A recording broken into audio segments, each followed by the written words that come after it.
जिस पे भरोसा किया बेइंतहा, वही दर्द दे गया उम्र भर का। आपके पास तो दर्द निवारक गोलियां हैं ना। आपके बारे में जानकारी जुटाने पर सामने आया कि पिछले 30 वर्षों से आप परामर्श शुल्क नहीं लेते हैं, ओपीडी फीस नहीं लेते हैं जी। शाम को जब घर बैठकर लेजर बुक बनाते हैं तो करोड़ों रुपए का घाटा सामने नहीं आता है। रुपए का घाटा, और वो तो चिंता वो लोग करें जो उस मकसद से आए कि हमें तो पैसा ही कमाना है, जिनका ध्येय पैसा कमाना है। समय से पहले भाग्य से ज्यादा कभी कुछ मिलता नहीं है, विश्वास करते हैं इस लाइन में? बिल्कुल करता हूं। पिछले 30 वर्षों से डॉक्टर वीरेंद्र सिवाच का समय तो आ गया है, लेकिन भाग्य नहीं चमक पा रहा है, मानते हैं इसको? मेरे ख्याल से राजनीति पे आज चर्चा ना हो तो ज्यादा ठीक है। कुछ हो जाए तो थोड़ा अच्छा लगेगा। दर्द छलक जाएगा, और तो क्या है। आपके दर्द का साथ देने के लिए 74,000 लोगों ने भी तो मुट्ठी बंद कर कहा है ना कि हमारा नेता कौन होगा, डॉक्टर वीरेंद्र सिवाच होगा। इसमें कोई दो राय नहीं है, लोगों का बहुत प्यार मिला है। जो उसके दर्द का छलकने का कारण और चाय लीजिए। डॉक्टर साहब कहते हैं ना कि ना इश्क चाहिए ना राय चाहिए, मौसम जब अनुकूल हो तो सिर्फ चाय चाहिए। लीजिएगा, चाय लीजिएगा। धन्यवाद। धोखे की बात आपने की, पिछले 30 वर्षों से आपके साथ धोखा ही तो होता आ रहा है ना। जैसा कि मैंने तो कहा ना, जिन पे भरोसा किया बेइंतहा, उन्होंने ही दर्द दे दिया उम्र भर का। लगता नहीं है कि भरोसा करते वक्त आंखें मूंद ली। कहते हैं कि आप तुनक मिजाज हैं, गर्म स्वभाव है, गुस्सा जल्दी आ जाता है आपको। नमस्कार, मैं हूं तरुण गोयल। हरियाणा की गूंज के विशेष कार्यक्रम शख्सियत में आपका स्वागत है। हमारे आज के एपिसोड में जो मेहमान हैं वह एक कुशल डॉक्टर है, एक कुशल राजनेता है, वह एक कुशल समाज सेवी है। पिछले 30 वर्षों से बिना किसी परामर्श शुल्क के अपने मरीजों का इलाज कर रहे डॉक्टरों के बारे में जब बारीकी से पड़ताल की तो निकल कर सामने आया कि परामर्श फीस नहीं लेने के साथ साथ जरूरतमंद रोगी के जो इलाज का खर्च है वह भी स्वयं वहन करते हैं। तो ज्यादा देर ना करते हुए आप सबके बीच आमंत्रित करते हैं फतेहाबाद के प्रमुख सर्जन डॉक्टर वीरेंद्र सिंह सिवाच साहब का। आइए सर, बहुत बहुत स्वागत है डॉक्टर साहब। सर स्वागत है, प्लीज। डॉक्टर साहब, आपके बारे में जानकारी जुटाने पर सामने आया कि पिछले 30 वर्षों से आप परामर्श शुल्क नहीं लेते हैं, ओपीडी फीस नहीं लेते हैं जी। शाम को जब घर बैठकर लेजर बुक बनाते हैं तो करोड़ों रुपए का घाटा सामने नहीं आता है। तरुण जी, रुपए का घाटा, और वो तो चिंता वो लोग करें जो उस मकसद से आए कि हमें तो पैसा ही कमाना है, जिनका ध्येय पैसा कमाना है, वही सोचता है ऐसी चीजें। और जहां तक मेरा सवाल है, मेरा एक लक्ष्य था जब लेके आया था फतेहाबाद में, और वो ये था कि मुझे सेवा करनी है लोगों की। भगवान ने, ऊपर वाले ने मुझे मौका दिया है, तो इस मौके को क्यों जाया करूं। अपने लिए तो जानवर भी, धन्यवाद जी सर, अपने लिए तो जानवर भी करते हैं। आदमी वही है, इंसान वही है जो इंसान के काम आए। और भगवान मेरे पे मेहरबान है कि मुझे ये मौका मिला कि मैं लोगों के काम आ सकूं। भगवान में विश्वास। मरीज आपके पास जब सीरियस कंडीशन में आता है या कई बार ब्रॉड डेड आता है, करिश्मे से कभी वो ठीक होकर घर चला जाता है, क्या डॉक्टर सिवाच ठीक करते हैं या कोई कुदरत ठीक करती है? ये तो कुदरत ही ठीक करती है। हम तो प्रयास कर सकते हैं। डॉक्टर का काम है लोगों के कष्ट को दूर करना। जान बचाना है, नहीं बचाना है, ये सब डेस्टिनी तय करती है। मतलब कहीं ना कहीं भगवान का नाम जुबा पर आ जाता है जी। दर्द मैं होता अपने है। काम में विश्वास रखता हूं, इससे कोई फर्क नहीं पड़ता परमात्मा साथ देगा नहीं देगा, है या नहीं है, अस्तित्व में है नहीं है, पर डेस्टिनी कोई चीज है जिसको मैं मानता हूं। भाग्य में ज्यादा विश्वास रखते हैं। भाग्य में समय से पहले भाग्य से ज्यादा कभी कुछ मिलता नहीं है, विश्वास करते हैं इस लाइन में? बिल्कुल करता हूं, बिल्कुल। पिछले 30 वर्षों से डॉक्टर वीरेंद्र सिवाच का समय तो आ गया है, लेकिन भाग्य नहीं चमक पा रहा है, मानते हैं इसको? किस चीज में, किस राजनीति में, जिस विषय में, जिस फील्ड में आप अपने आप को चमकाना चाह रहे हैं? मेरे ख्याल से राजनीति पे आज चर्चा ना हो तो ज्यादा ठीक है। कुछ हो जाए तो थोड़ा अच्छा लगेगा। दर्द छलक जाएगा और तो क्या है। आपके दर्द का साथ देने के लिए 74,000 लोगों ने भी तो मुट्ठी बंद कर कहा है ना कि हमारा नेता कौन होगा, डॉक्टर वीरेंद्र सिवाच होगा। इसमें कोई दो राय नहीं है, लोगों का बहुत प्यार मिला है और मिलता रहेगा। बावजूद उसके दर्द का छलकने का कारण, और वो है कि एक कहावत सी है कि जिस पे भरोसा किया बेइंतहा वही दर्द दे गया उम्र भर का।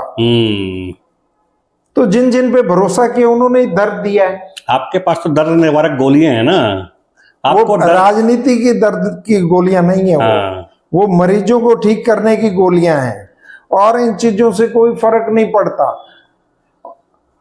मजा तो उसी में है ना कि आप जो चैलेंजेस हैं लाइफ के, उन चैलेंजेस को स्वीकार करें और उससे मुझे तो हर बार हिम्मत मिली है, मुझे हर बार ताकत मिली है उनके धोखे से, और मेरे जज्बात और ज्यादा मजबूत हुए हैं। मेरा संकल्प जो है दृढ़ होता चला गया हर धोखे के साथ। चाय लीजिए। डॉक्टर साहब कहते हैं ना कि ना इश्क चाहिए ना राय चाहिए, मौसम जब अनुकूल हो तो सिर्फ चाय चाहिए। लीजिएगा, चाय लीजिएगा। धन्यवाद। डॉक्टर साहब, धोखे की बात आपने की, पिछले 30 वर्षों से आपके साथ धोखा ही तो होता आ रहा है ना। सच्चाई कह रहा हूं ना जी। भरोसा किया, मैंने तो कहा ना, जिन पे भरोसा किया बेइंतहा उन्होंने ही दर्द दे दिया उम्र भर का। लगता नहीं है कि भरोसा करते वक्त आंखें मूंद ली? मैं तो जैसा दिल से हूं वैसा ही बाहर हूं। अगले आंखें मूंद लो कह दो, ये मेरा नेचर है, मैं भरोसा कर लेता हूं। अगला अगर धोखा दे, अगला अपना कर्तव्य का पालन ना करे, अपनी जुबान से फिर जाए, तो उसका आप क्या करोगे? जो जैसा होता है उसको वैसा ही दिखता है। मेरे मन में कोई पाप नहीं है, मैंने किसी का कोई बुरा नहीं किया। हाँ, अगर वो धोखा करते हैं वो उनकी करनी धरनी है, वो उन्होंने जैसा करना है वो भुगतेंगे भी वैसा ही। ज्यादा उदाहरण नहीं दूंगा, और मेरे ख्याल से राजनीति की बजाय किसी और चीज विषय पे बात करें तो मेरा यह आपसे निवेदन है। डॉक्टर साहब कहते हैं कि आप तुनक मिजाज हैं, गर्म स्वभाव है, गुस्सा जल्दी आ जाता है आपको। आ भी जाता है परिस्थितियों के हिसाब से, जल्दी तो नहीं, हर बार नहीं। परिस्थितियों के हिसाब से हर एक कोई शांत स्वभाव का हर वक्त तो नहीं रह सकता ना, और हर एक का नेचर अलग है। कोई गुस्सैल होता है, कोई शांत स्वभाव का होता है, कोई हर वक्त मुस्कुराता रहता है हर परिस्थिति में। तो ये डिपेंड करता है। शादी को कितना समय हो गया? पता ही नहीं कितना समय हो गया, मेरे ख्याल से 36 वर्ष हो गए होंगे। 36 वर्षों में आपकी धर्मपत्नी आज भी नहीं समझ पाई है कि आप बोल रहे हैं, लड़ रहे हैं? ये जो है हरियाणा का जो डायलेक्ट है, वो राजस्थान का जो भाषा है उससे थोड़ा सा डिफरेंट है। हम लोग जब बात करते हैं, देश वाले जिनको बोलते हैं, वो जब बात करते हैं ऐसा लगता है झगड़ रहे हैं, लेकिन ऐसा कोई बात नहीं है। मैं तो स्टूडेंट लाइफ के बारे में भी बता सकता हूं कि जब मैं अपने प्रोफेसर से सर्जरी डिपार्टमेंट में डिस्कस भी करता था तो वो कहते थे तू लड़ क्यों रहा है?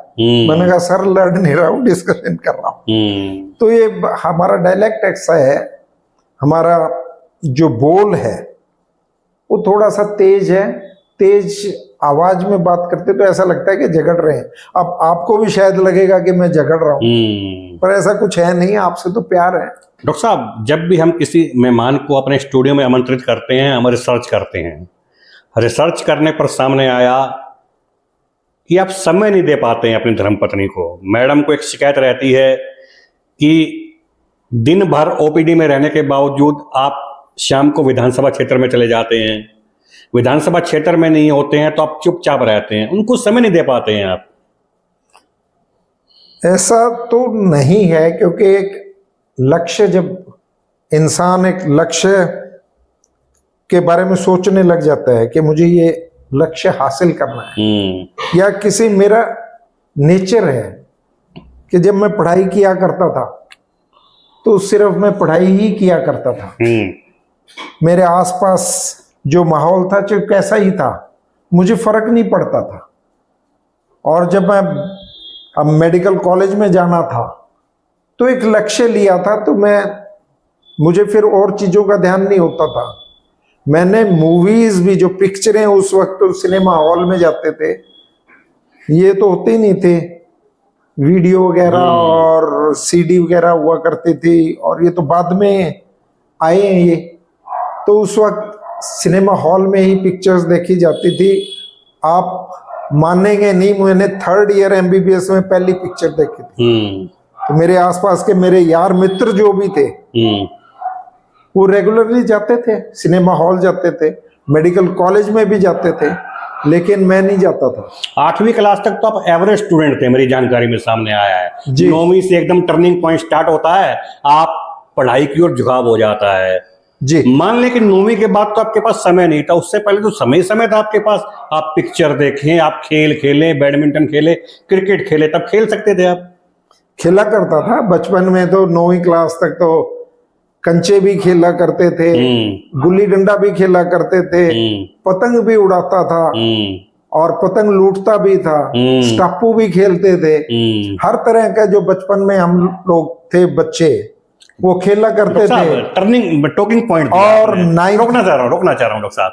पतंग आप लूटते थे बचपन में और अब आपको लूट रहे हैं जवानी में, मानते हैं इसको? कौन किसको लूट रहा है ये तो पता नहीं। मैं अपना ईमानदारी से काम कर रहा हूं। आप लूट रहे हो नहीं लूट रहे हो राजनीति में? मैं अपनी मेहनत कर रहा हूं। जरूरी नहीं हर किसी को मंजिल मिले, प्रयास करना हमारा काम है। 2003 में भी तो आपको लूटा गया, 2019 में आपको लूटा गया, 2024 में तो इस कदर लूट लिया गया कि शरीर से भी अस्वस्थ रहने लगे। मानते हैं इस बात को? 14 में भी लूटा, वो क्यों भूल गए? 14 में भी, मतलब दर्द कहीं ना कहीं झलक रहा है ना। ये हिस्सा है जिंदगी का। This is part of life. ये सारा हिस्सा भी की जिंदगी में what can not be cured must be endured. तो आपको और कुछ कर भी नहीं सकते। कहीं पड़ोसियों का ग्रहण तो आपको नहीं लग गया है? ऐसा है कि जनता ने बहुत प्यार दिया और जनता के लिए काम कर रहा हूं। मैं कोई 10 पीढ़ियों का कमाने नहीं आया औरों की तरह। आज कम से कम इस देश की मैं बात करता हूं, 99.99% लोग जो राजनीति में हैं वो कमाने के लिए आए हैं। उन्होंने राजनीति को समाज सेवा की जगह पैसे कमाने का जरिया बना लिया है। मेरे राजनीति के मायने अलग हैं, मैं सेवा करना चाहता हूं, उससे कोई फर्क नहीं पड़ता आप MLA हैं, विधायक हैं, MP हैं, नहीं हैं। राजनीति में नहीं मौका मिल रहा तो हॉस्पिटल से तो मैं सेवा कर ही सकता हूं ना, और वो मैं कर रहा हूं। और एक ही ध्येय लेके आया था कि मुझे सेवा करनी है। इस इलाके में स्वास्थ्य सेवाओं की बहुत भारी कमी थी। मैं आया सिविल हॉस्पिटल में, नहीं था माहौल। यहाँ पे बैठे SMO साहब भी मुझे काम नहीं करने देते थे उस वक्त। और यहाँ के जो करता धरता थे या जिनकी सरकार थी और वो अपने आप को CM कहते थे, उन्होंने भी काम नहीं करने दिया। उन्हीं के इशारे पे SMO साहब रोज मुझे फर्रा पकड़ा देते थे। आज डेपुटेशन पे आदमपुर जाइए, आज डेपुटेशन पर हिसार जाइए, आज डेपुटेशन पर सिवानी जाइए। यहां तक के CMO साहब जो हिसार में सिविल सर्जन थे, उन्होंने कहा हिसार आजा मेरे पास, मुझे सर्जन्स की जरूरत है, कोई है नहीं सर्जन। तो आज तक भी हिसार में कोई सर्जन नहीं है सिविल हॉस्पिटल में। लेकिन मैं एक निश्चय के साथ आया था कि यहाँ की जनता कहाँ जाएगी। मैं उन लोगों के लिए आया था, फतेहाबाद के लोगों के लिए आया था। और फतेहाबाद के लोगों ने कोई कमी नहीं छोड़ी। इलेक्शन लड़ा, 74,000 वोट दिए, ये उनका प्यार था। ये जो मेहनत थी वो जाया नहीं गई। तो इसलिए ये नहीं कह सकते कि मैं अभागा हूं या नहीं हूं। हाँ, जिस दिन मुझे विश्वास है मैदान में दोबारा आया राजनीति में, तो इस बार जीत के ही दम लेंगे। हौसले अभी पस्त नहीं हुए हैं और ना ही मैं बीमार हुआ हूं। किसने कहा बीमार हो गए? वैसे ही हौसले पड़े हैं, बुलंद हौसले हैं। पार्टी है ना, हुड्डा साहब से इतना प्रभावित नहीं हूं। एक आम राजनेता की तरह वो राजनेता है। धोखा दिए इसलिए प्रभावित नहीं है, पहले से प्रभावित नहीं थे? ऐसे कुछ नहीं है। धोखा अगर दिया तो वो उनका कर्म धर्म है। ऊपर वाला सब देखता है। ऊपर वाले को मानते हो आप? हाँ, कुदरत है, डेस्टिनी है, फैसला कर देती है। ईश्वर भजन लाल जी ने मेरे साथ ऐसे ही किया तो डेस्टिनी ने उनके साथ क्या किया। अगर आज हुड्डा साहब ने ऐसा किया है या उनके बेटे ने ऐसा किया है तो वक्त है, परमात्मा है, जो भी है। मतलब जो डॉक्टर वीरेंद्र सिवाच का दिल दुखाएगा उसका बुरा हाल हो जाएगा। नहीं, मैं ऐसा कुछ नहीं कहता, ना मैं सोचता। कुदरत कहती है। मैं तो कहा है ना, जो जैसा करेगा वो वैसा भरेगा और फल इसी धरती पे ही मिलेगा। जो जैसे करनी होगी वैसी भरनी होगी। ये कहावत बड़े बूढ़े कह के गए हैं तो ऐसे ही नहीं कह के गए, उनका भी कोई तजुर्बा। आज आप ही के केस में फिट बैठ रही है ना कहावतें, इसलिए हमें अच्छी भी लग रही है कहावत ये। ऐसा भी है मैं ना? किसी के बारे में नहीं सोचता, किसी का ये नहीं सोचता कि उसका कोई नुकसान हो। Let the destiny decide. जीत लिया क्या? मन को जीत लिया। आप ही के परिवार की से जानकारी निकलकर सामने आई है कि डॉक्टर साहब कभी कभी हताश हो जाते हैं, कभी कभी लगता है कि वो स्वयं को पीड़ित मान रहे हैं। सच्चाई है क्या? किस चीज में, किस विषय में? जो आपके साथ बीत रहा है। मेरे साथ तो बहुत अच्छा बीत रहा है। डॉक्टर हूं, डॉक्टर से ऊपर नेता थोड़ी होता है। समाज में सबसे ऊपर, अगर हमारे समाज की मैं बात करूं, इस देश के समाज की, हमारे भारतवर्ष की बात करूं, भारतवर्ष में लोग डॉक्टर को भगवान के बाद मानते हैं, तो उनसे ऊपर कोई कैसे हो सकता है? डॉक्टर से ऊपर नहीं हो सकते। इस बात को मैं प्रमाण दे देता हूं, तस्दीक कर देता हूं। जब मैं आपके द्वारा ठीक हुए रोगियों से बातचीत करता हूं तो उनका कहना होता है कि किसी ने यदि भगवान नहीं देखा तो वह भगवान के रूप में डॉक्टर सिवाच को देख सकते हैं। कैसा महसूस होता है डॉक्टर साहब ये सुनकर? देखो, जिसने ये दुनिया बनाई है, परमात्मा, उसका तो मुकाबला हम कर ही नहीं सकते ना। समाज में परमात्मा के बाद अगर किसी को दर्जा मिला है या इज्जत मिली है, वो डॉक्टर है। अच्छा लगता है सुनने में, लेकिन हम उसका मुकाबला कर ही नहीं सकते ना, जिसने ये दुनिया बनाई। लगता नहीं है डॉक्टर साहब, कंपटीशन का युग चल रहा है। डॉक्टर बनने के लिए, इंजीनियर बनने के लिए विद्यार्थियों में होड़ मची हुई है। कोटा जो एक एजुकेशन हब बन गया है, वहां से रोजाना खबर आती है कि आज एमबीबीएस के स्टूडेंट ने आत्महत्या कर ली है, आज इंजीनियरिंग के स्टूडेंट ने आत्महत्या कर ली है। क्या कारण मानते हैं इन सबके पीछे? इसका कारण जो मैं मानता हूं वो ये है कि माँ बाप का बच्चे के ऊपर जो प्रेशर है मेंटल, उसको पैदा होते ही, जैसे ही वो थोड़ा सा समझने योग्य हो जाता है, दुनियादारी का पता लगने लग जाता है, उसके ऊपर इतना प्रेशर डाल दे पहली क्लास से ही बच्चे को, आपको तो फर्स्ट आना है बेटे, आपको तो टॉप करना है। माँ बाप का जो प्रेशर है बच्चे के ऊपर, वो इसका सबसे बड़ा कारण है। माँ बाप की उम्मीदें, बच्चे को लगता है कि तू तो उम्मीदों पे खरा नहीं उतर रहा, तो वो इस तरह का खतरनाक स्टेप, जो घातक स्टेप है आत्महत्या का, ले बैठता है, वो डिप्रेशन में चला जाता है। इसका बहुत बड़ा कारण है माँ बाप, जो अपने बेटे को इस तनाव में डाल देते हैं कि तुझे तो फर्स्ट आना ही आना है, तुझे तो उत्तीर्ण होना ही होना है, तुझे तो मेडिकल कॉलेज में दाखिला लेना ही है, इंजीनियरिंग कॉलेज में दाखिला या किसी भी प्रोफेशनल इंस्टीट्यूट में दाखिला लेना है। हमारी उम्मीदें बंधी हुई हैं। वो बेचारा इतना तनावग्रस्त होता है, अवसाद में आ जाता, अपनी जान दे बैठता है। ये माँ बाप को नहीं करना चाहिए। इतना प्रेशर ना डालें अपने बच्चों पे। मैं आपके इस मंच के माध्यम से ये कहना चाहूंगा, इस मीडिया के माध्यम से, कि माँ बाप बहुत हद तक जिम्मेवार हैं बच्चों को के डिप्रेशन के लिए, और वो इस तरह का कठोर बच्चा कदम उठा लेता है, बहुत तकलीफदेह है। आपका बेटा भी पेशे से डॉक्टर है और दिल्ली के सेंट स्टीफन अस्पताल में मनोरोग विशेषज्ञ के पद पर कार्यरत है जी। क्या आपने प्रेशर डाला था क्या? ना, बिल्कुल नहीं डाला था, कभी प्रेशर नहीं डाला, हाल पर छोड़ दिया? हाल पे छोड़ दिया था। इंस्पायरेशन कहाँ से मिली उनको कि डॉक्टर बनना है? ये तो वही बता सकेगा कि क्यों किसने इंस्पायर किया उसे। पर उसको दो ही चीजें थी उसके जीवन में, या तो उसको रेडियो जॉकी बनना था या डॉक्टर बनना था।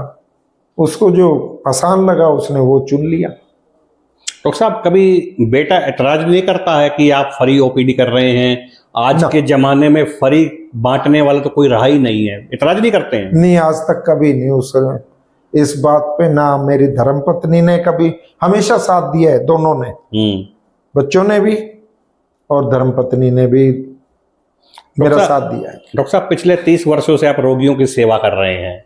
जानकारी जुटाने पर सामने आया कि परामर्श शुल्क तो आप लेते ही नहीं है, जरूरतमंद रोगियों का इलाज का खर्च भी स्वयं वहन करते हैं। 2019 का समय याद कर पीड़ा नहीं होती कि मेरी सेवा में कहाँ कमी रह गई, जो इन लोगों ने सेवा का भाव लुटाया नहीं? सन 92 से ही कर रहा हूं वैसे तो मैं फ्री ओपीडी। 32 साल हो गए, 33 साल। और जनता ने बहुत कुछ दे दिया।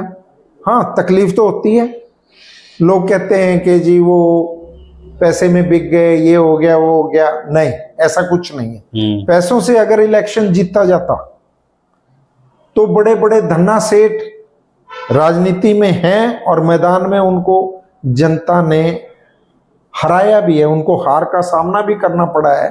तो पैसे से नहीं होता ये सब, ये भावनाओं का खेल है। भावनाओं में ज्यादातर हमारे साथ थी भावनाएं। कुछ जगह उन्होंने कब्जा कर लिया, बहुत सारे एक जाति विशेष के गांव में उन्होंने कब्जा कर लिया। नहीं तो सवाल ही नहीं पैदा होता कि वो हार जाता, धोखाधड़ी से जीता है वो। जनता ने तो मुझे जिता दिया था, जनता का प्यार बहुत मिला। मेरे पास शब्द नहीं है, मैं पब्लिक का किस तरह से धन्यवाद करूं। डॉक्टर साहब, लग रहा है कि आपका दिल बहुत बड़ा है पर दुखता है। दुख तो होता ही है, दुख तो होता ही है कि मेरे को एक मौका मिलता कलम की ताकत का। मैं जो समाज सेवा कर रहा हूं हॉस्पिटल से, वो छोटा मंच है, राजनीति एक बड़ा मंच है। भाग्य ने अगर साथ दिया होता, कलम हाथ में होती, कामकाज वाली कलम। ऑपोजिशन में एमएलए बन के बैठने से तो अच्छा है कि भाग्य ने ये लिख दिया कि टिकट कट गई कांग्रेस से। नहीं तो वो उसका कोई अस्तित्व नहीं है ऑपोजिशन में एमएलए बन के बैठने का। जब तक के कलम हाथ में ना हो, लोगों की सेवा करने का अगर मौका मिलता तो मैं जरूर करता।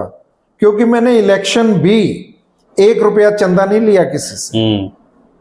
1 रुपया चंदा कोई कह दे कि मैंने डॉक्टर शिवाज को इलेक्शंस में चंदा दिया है, मैं राजनीति छोड़ दूंगा। और जो भी है जैसे तैसे भी मैंने इलेक्शन लड़ा। और तीसरे नंबर पर जननायक जनता पार्टी में मेरे वोट आए थे। पहले नंबर पर देवेंद्र बबली के वोट थे 1,02,000। दूसरे नंबर पर दुष्यंत चौटाला के 97,000 प्लस थे समथिंग। जी। और तीसरे नंबर पर मेरे थे 74,000। 8 विधायकों के वोट भी कम आए थे। अगर मुझे कोई पद का लालच होता, चेयरमैनी का लालच होता, या मैंने पैसे का लालच होता, उस ठेके ले लेता। ना मैंने कभी हाथ फैलाया। दुष्यंत ही बता सकता है ये चीज तो। हाँ, वो कहते हैं कि डॉक्टर ने हमसे चेयरमैनी मांगी या हमसे ठेका लिया, ठेके के लिए बात की या ठेका दे दो, ऐसी कोई बात हो वो कहते हैं आज भी राजनीति से संन्यास ले लूंगा। मैंने कभी नहीं, ना मेरा लालच था, पर्सनली मैंने कुछ नहीं करना। 2 रोटी खानी है, 2 वक्त की रोटी खानी है, वो मिल रही है। और मरते दम तक जब तक हाथ चलता रहा, जब तक मेरा साथ दिया किस्मत ने, तो भूखे मरते नहीं। और बाकी की जरूरत नहीं होती। इच्छाओं की तो कितनी बढ़ा लो इच्छाओं को, तो मैंने तो सेवा करने के लिए कलम चाहिए थी। राजनीति बड़ा मंच है, सेवा करना चाहता था, इसलिए दुख होता है। और कोई दुख नहीं, एमएलए नहीं बना, विधायक नहीं बना, कोई बात नहीं। इच्छाओं पर लगाम लगा लिया आपने? इच्छाओं पे तो कंट्रोल है। तभी मैंने कहा ना, मैं 3rd ईयर में जाके, तो एमबीबीएस 3rd ईयर में तो मैंने मूवीज देखनी शुरू की थी। या तो ग्राउंड में होता था, खिलाड़ी रहा हूं, 10 किलोमीटर का चैंपियन भी रहा हूं अपने टाइम में, कॉलेज में हॉकी क्रिकेट भी खेलता रहा हूं। या तो ग्राउंड में होता था या कॉलेज में होता था, किताबों के साथ होता था। विधायक बनने की इच्छा पर लगाम नहीं लगा पाए हैं अभी तक? काम करने की इच्छा है, विधायक बनने की इच्छा नहीं है। विधायक बनने की इच्छा होती तो मैं निर्दलीय मैदान में उतर जाता ना। समझ रहे हैं? मैं तो 2016 में नोटबंदी हुई थी, मैं रिसर्च कर रहा था, सामने आया लोग अपने पैसों को, अपने रुपयों को, काले धन को छुपाने के लिए, ठिकाने लगाने के लिए चिंतित थे। लेकिन डॉक्टर वीरेंद्र सिवाच के पहला जो शब्द था ये था कि अपने पास तो है ही नहीं, हमने तो बांट दिया। यह कटाक्ष था या स्वयं पर गर्व था? जानकारी मेरी सही है क्या? स्वयं पे गर्व था। जानकारी मेरी सही है क्या? बिल्कुल गर्व था। थोड़ा बहुत तो होता है। वो महिलाएं भी रखती थी ना 2-2 हजार के नोट। वो 2-2 हजार के नोट हमारे भी थे, वो एक्सचेंज हो गए। तो इतना कोई बंडल्स में रखे नहीं। डॉक्टर साहब, खिलाड़ियों को प्रोत्साहन आप करते हैं जी, जरूरतमंद कन्याओं के विवाह में प्रोत्साहन आप करते हैं, रोगियों के इलाज के लिए आप अग्रणीय रहते हैं, किसी भी तरह की समाज सेवा की बात कर लीजिए, डॉक्टर वीरेंद्र सिवाच कभी हाथ पीछे नहीं खींचते हैं। प्रेरणा कहां से मिलती? ये बाय नेचर ही होता है, कुदरती। तो अच्छा लगता है जरूरतमंद की सेवा के काम आए। मैंने कहा था ना कि इंसान ही वो जो इंसान के काम आए, जरूरतमंद के काम आए। और अपने लिए तो जानवर भी करते हैं, फिर हम में और जानवरों में फर्क क्या रह जाएगा? मानते हैं तो आप अगर आपने भी की होगी, आपको भी अच्छा लगता होगा जब किसी मददगार की, जिसको जरूरत है, जो गरीब है, तकलीफ होती है उसको, उसमें कष्ट में देख के तो मन करता है कि उसके लिए कुछ करें। और अभी भी मैं जनरल स्टोर से या बड़े बड़े स्टोर से या मॉल से सामान खरीदना पसंद नहीं करता। मेरा प्रयास होता है मैं रेडी वाले से ही सामान खरीदूं, उस बेचारे का घर चले। मैं तो हर जगह जहां भी जाता हूं मैं हमेशा ये बात करता हूं कि मिट्टी के बर्तन का इस्तेमाल करें, प्लास्टिक के ये जो कप्स हैं उनका इस्तेमाल ना करें। ये ज्यादा से ज्यादा मिट्टी के बर्तन जहां भी आपको रसोई घर में है या किसी और जगह जरूरत है, आप ज्यादा से ज्यादा जो हमारे मिट्टी का काम करते हैं, मिट्टी के बर्तन बनाते हैं, मिट्टी के खिलौने बनाते हैं, ऐसे लोगों के घर चले। रेडी वालों से आप सौदेबाजी करते हैं, तकलीफ होती है। मॉल्स पे आप टिप दे आओगे, मॉल्स पे आप पैसे भी छोड़ दोगे, यहां बेचारे रिक्शा वाले से भी 5 रुपए के लिए झगड़ोगे।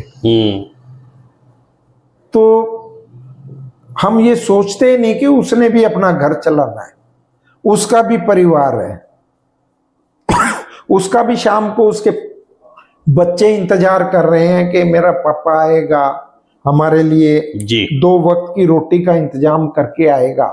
तो हम सोचते ही नहीं है। मॉल्स में दिखावे के लिए हम कुछ भी खरीद लाते हैं, स्टेटस सिंबल बना लिया है। तो मेरा तो इस सोशल मीडिया के माध्यम से लोगों से एक रिक्वेस्ट भी है कि रेडी वालों का भी गरीबों का भी ख्याल रखें। मॉल्स वालों के पास तो पैसा है, बहुत पैसा है।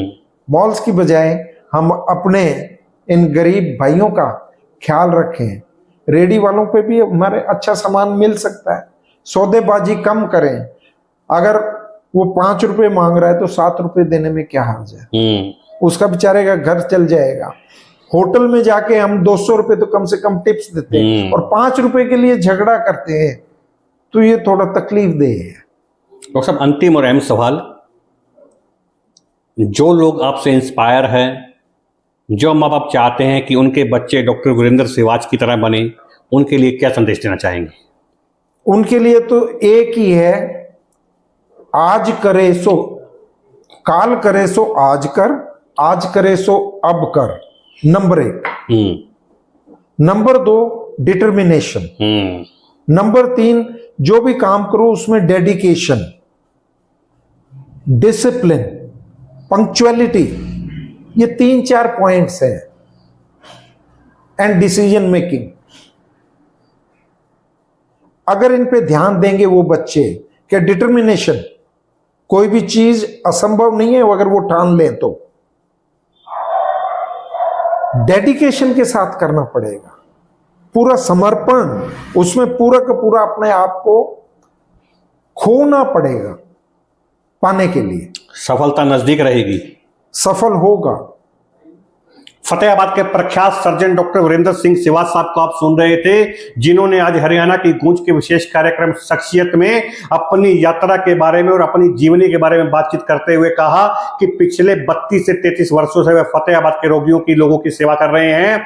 जब वह फतेहाबाद आए थे तो उन्होंने मन में ठाना था कि कभी भी ओपीडी फीस नहीं लेंगे और कभी भी परामर्श शुल्क नहीं लेंगे। जिसकी राह पर चलते हुए आज 33 वर्ष का समय बीत गया है कि उन्होंने कभी भी अपने अस्पताल में आने वाले रोगी से ओपीडी फीस नहीं ली है। इसका नतीजा यह रहा है कि आज फतेहाबाद ही नहीं, हरियाणा ही नहीं, पंजाब ही नहीं, राजस्थान ही नहीं, बल्कि आसपास के राज्यों के लोग भी है डॉक्टर वीरेंद्र सिवाच के यहाँ पहुंचते हैं और अपने मर्ज को दिखाकर उसका इलाज करवाते हैं। नतीजा यह रहता है कि हजारों की संख्या की बात छोड़ दीजिए, लाखों लोगों ने यहां से जीवन दान पाकर है डॉक्टर साहब को धन्यवाद भी कहा है। जब हम डॉक्टर साहब के रोगियों से बातचीत करते हैं तो उनका एक ही स्वर में कहना होता है कि जिसने भगवान को नहीं देखा है वह भगवान के रूप में डॉक्टर वीरेंद्र सिंह सिवाच को देख सकता है, क्योंकि डॉक्टर वीरेंद्र सिवाच एकमात्र ऐसे व्यक्ति हैं जिन्होंने भगवान के बाद उन्हें जीवन दान दिया है। क्योंकि भगवान ने तो उन्हें एक बार जन्म दिया था, लेकिन जब वह अस्वस्थ हो गए थे, मरने के कगार पर चले गए थे, तो डॉक्टर वीरेंद्र सिंह सिवाच ने भगवान के रूप में आकर उन्हें जीवन दान दिया है। जब हमने डॉक्टर साहब से पूछा कि शाम को जब परिवार के साथ बैठकर बातचीत करते हैं तो कभी एहसास नहीं होता है कि ओपीडी न लेने से उन्हें घाटा हो गया है, तो उन्हें कहा है कि पैसे की अहमियत उन्होंने कभी रखी ही नहीं है। कभी शुरू दिन से ही उन्होंने नहीं सोचा था कि इस पेशे में आकर पैसा कमाना है। उनका जो ध्येय था वह एकमात्र ध्येय यही था कि रोगियों की सेवा करनी है, समाज की सेवा करनी है। जिस राह पर चलते हुए उन्होंने और उनकी पत्नी डॉक्टर अनुराधा सिवाच, जो कि महिला रोग विशेषज्ञ है, कभी भी ओपीडी फीस नहीं ली है। 2019 में जननायक जनता पार्टी की टिकट से विधायक का चुनाव लड़ चुके डॉक्टर वीरेंद्र सिवाच ने फतेहाबाद ही नहीं, हरियाणा वासियों को समझ चुका दिया था जब लोगों की जुबान पर था कि नई नई राजनीति में आए डॉक्टर वीरेंद्र सिवाच 10,000 वोट नहीं ले पाएंगे, 20,000 वोट नहीं ले पाएंगे, लेकिन 74,000 रिकॉर्ड मत लेकर इन्होंने एक कीर्तिमान स्थापित कर दिया था। लेकिन लकीली बेड लक से ये चूक गए थे और मात्र 3,000 वोटों से विधायक बनते बनते रह गए थे। उसके बाद 2024 में जनता को आस थी कि डॉक्टर वीरेंद्र सिवाच एक बार फिर उनके बीच में लौटेंगे और पिछली बार की जो कमी थी उसकी भरपाई जनता भरपूर तरीके से करेगी, भरपूर समर्थन देकर करेगी। लेकिन यहां भी डॉक्टर सिवाच की किस्मत ने काम नहीं किया, किस्मत ने साथ नहीं दिया और जो पार्टी की टिकट डॉक्टर वीरेंद्र सिवाच लेना चाहते थे वह किसी और उम्मीदवार को मिली और वह विधायक बन गए। लेकिन यहां संतोष जाहिर करते हुए डॉक्टर वीरेंद्र सिवाच ने कहा है कि वह भाग्य में विश्वास करते हैं, समय से पहले और भाग्य से ज्यादा न तो कभी किसी को मिला है और न कभी किसी को मिलेगा। वहीं डॉक्टर वीरेंद्र सिवाच ने इंस्पायर होने वाले लोगों से एक ही बात कही है कि आप डिटर्मिनेशन व डेडिकेशन पर ध्यान दें, सफलता आपके निश्चित कदम चूमेगी। कैमरामैन जयपाल के साथ तरुण गोयल, फतेहाबाद, हरियाणा की गूंज।